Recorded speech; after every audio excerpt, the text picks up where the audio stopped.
डट के खड़े हैं।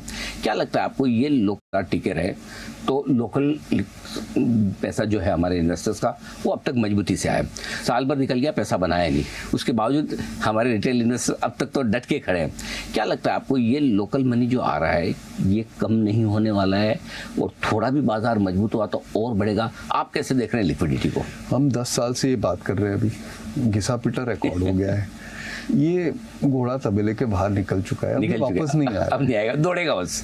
इसके कारण समझाता हूँ। देखो 2015 में ना, जब मोदी जी ने रिटायरमेंट फंड मतलब पीपीएफ और नेशनल पेंशन स्कीम को इक्विटी में पैसा डालने की जो लिमिट खोल दी थी, तो उसके बाद एक माहौल बना है जब हाउस होल्ड सेक्टर को इक्विटी एक्सपोजर बढ़ाना है। 2015 में 3% था सिर्फ बैलेंस शीट, आज वो करीबन 8 के आसपास आ गया है। सोने में अभी भी 14-15 है, और ये 8 का जो आंकड़ा है ना, आप अमेरिका में 40 है, यूरोप में 50 है,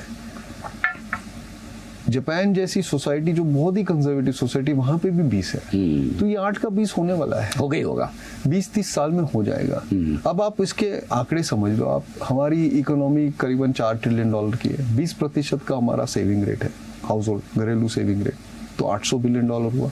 उसमें अगर आपने 10% इक्विटी में डाला तो $80 बिलियन का फ्लो है। ये तो आई गया, ये कहीं नहीं जा रहा है, और ये हर साल 10% से बढ़ता है।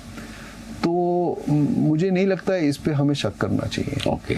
अब समस्या ये है कि अगर 9.25 को रिटेल का के म्यूचुअल फंड के थ्रू या डायरेक्टली बाजार में खरीद रहा है, तो बेचेगा कौन? तो बेचेगा फॉरेन पोर्टफोलियो इन्वेस्टर। तो टेक्निकली अगर वो नहीं बेचने आए तो आपका कोई भाव ही नहीं छपेगा। सही बात है, किसी को तो कोई तो सप्लाई करेगा, प्रमोटर या फिर आईपीओ वगैरह। आईपीओ। तो अब मेरा ये मानना है कि आईपीओ बढ़ेंगे।